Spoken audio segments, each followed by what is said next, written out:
Hello friends, नमस्कार। Welcome to my channel. बहुत बहुत स्वागत है आप लोगों का हमारे चैनल एजुकेशनल एकेडमी पर। ठीक है, तो हमारी कल की क्लास हुई थी कहानी से। ठीक है, यूनिट 7 से। ठीक है, यूनिट 7 से हुई थी। ठीक है, गलती से मैंने उसमें 5 बोला है तो 5 नहीं है, यूनिट 7 है। ठीक है, ये कहानी का सेशन जो है ये यूनिट 7 है। ठीक है, हम लोग अभी यहाँ पर, और इसके पहले यूनिट 1 का मैंने जितने भी आदिकाल से जितने भी आदिकाल से क्वेश्चंस बनते हैं वो मैंने पढ़ाया है 3 क्लास में। ठीक है, 3 क्लास में मैंने पढ़ाया है, जहां पर आपको थंबनेल मिलेगा यूजीसी नेट स्पेशल क्लास, है ना। तो यूजीसी नेट स्पेशल क्लास जो हमारी है वो आप जा करके देख लीजिए, वहां से आपका कंटेंट वो कंप्लीट हो जाएगा। अब हमारा ये यूनिट 7 का है। ठीक है, यूनिट 7 कहानी से है। ठीक है, तो यहाँ पर देखिए आज हमारी दूसरी कहानी है दुलाई वाली, यानी कि बंग महिला। इसकी लेखिका हैं राजेंद्र बाला घोष, इनका वास्तविक नाम है। ठीक है, दुलाई वाली कहानी का प्रकाशन कब हुआ? तो 1907 में सरस्वती पत्रिका में हुआ था। किसमें हुआ था? सरस्वती पत्रिका में हुआ था। कुंभ में छोटी बहू 1906 ईस्वी में, भाई बहन 1908 ईस्वी में, दलिया 1909 ईस्वी में, हृदय परीक्षा इनकी प्रमुख कहानियां हैं। ठीक है, ये तो इनकी किसकी, दुलाई वाली की, बंग महिला की, किसकी, बंग महिला की ये प्रमुख कहानियां हैं। अब यहाँ पर नेक्स्ट पॉइंट पे जाएंगे, नेक्स्ट पॉइंट देखेंगे।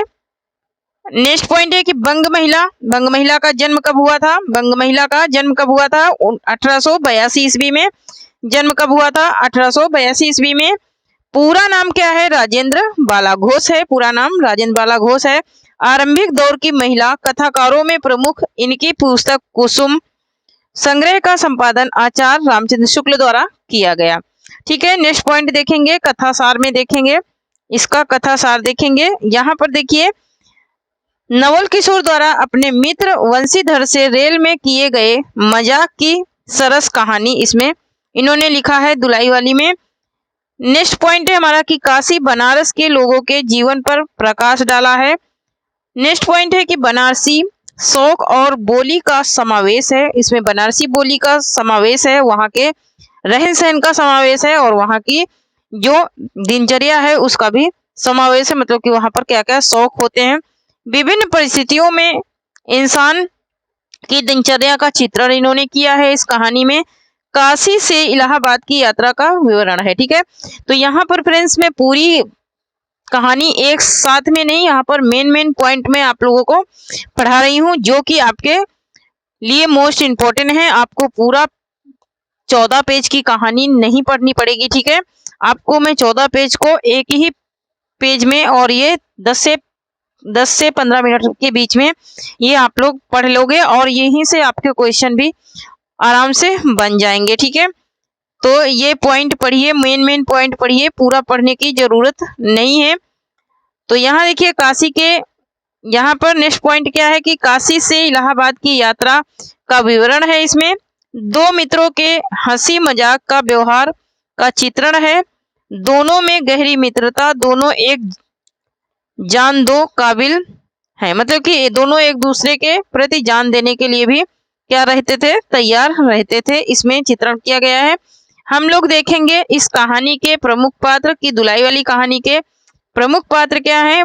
तो मुख्य पात्र में वंशीधर जानकी के पति हैं, मुख्य पात्र हैं बंशीधर, और बंशीधर की पत्नी कौन है? जानकी है। ठीक है, जानकी बंशीधर की क्या है? बंशीधर की पत्नी है जानकी।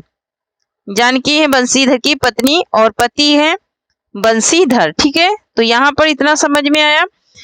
नेक्स्ट पॉइंट देखेंगे, नेक्स्ट पॉइंट में है नवल किशोर के मित्र नवल किशोर के लिए अगाध स्नेह। अगाध स्नेह मतलब कि बहुत ज्यादा क्या करते हैं? प्रेम करते हैं नवल किशोर के मित्र। किसके लिए? नवल किशोर के लिए। यहाँ पर देखेंगे नवल किशोर बंशीधर के घनिष्ठ मित्र हैं। नवल किशोर और बंशीधर क्या हैं? एक दूसरे के बहुत ज्यादा घनिष्ठ, मतलब कि बहुत ही अधिक प्रेम करने वाले क्या हैं? दोनों दोस्त हैं, मित्र हैं। विनोद प्रिय, खूब हंसी मजाक करने वाले हैं। और कैसे हैं ये? खूब हंसी मजाक करने वाले हैं, खूब खुश रहने वाले हैं। कलकत्ता से आई बहू को लेकर चले थे और वंशीधर को तार भेजा था कि उन्हें ट्रेन में मिले, है ना।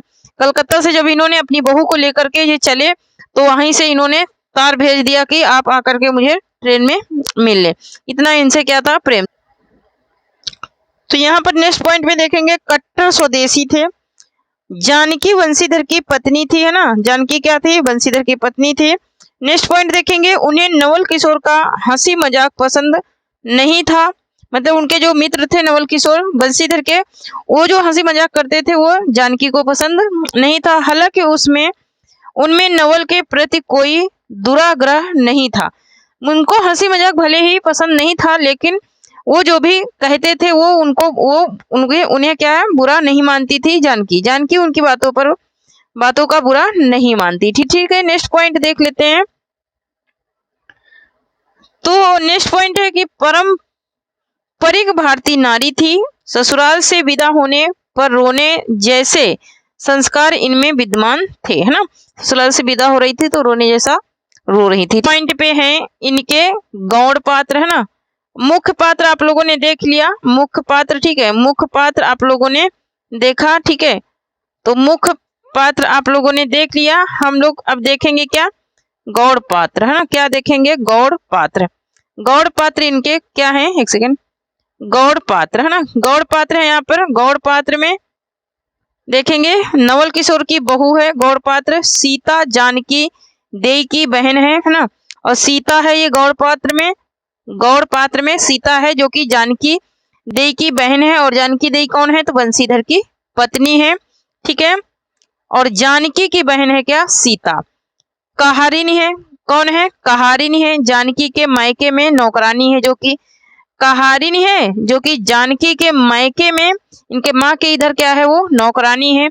ट्रेन में 2-3 महिला सहयात्री हैं, और 2-3 महिलाएं हैं जो इनकी क्या है, यात्रा कर रही हैं साथ में।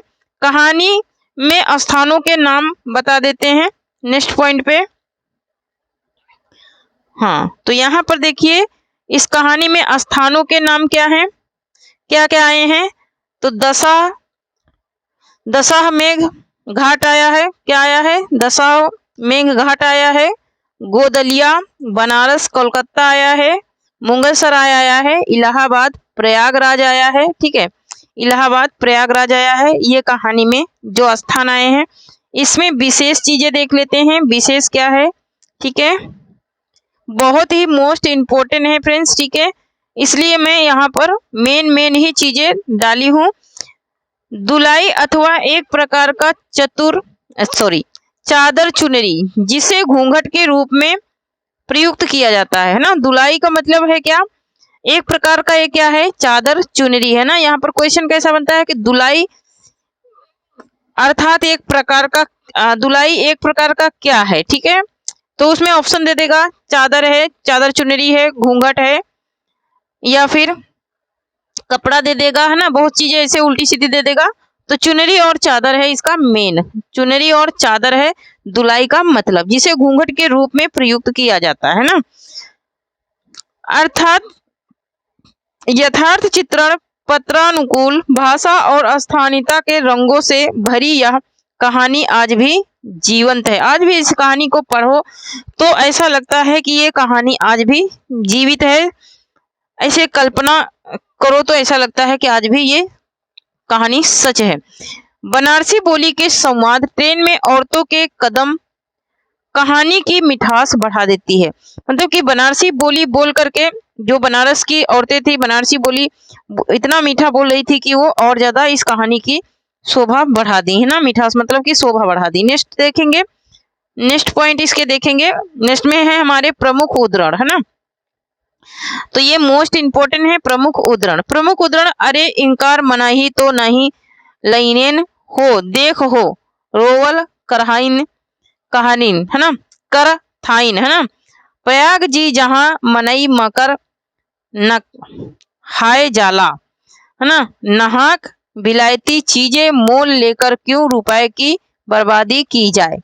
देसी लेने से भी दाम लगेंगे सही, पर रहेगा तो देश में ही।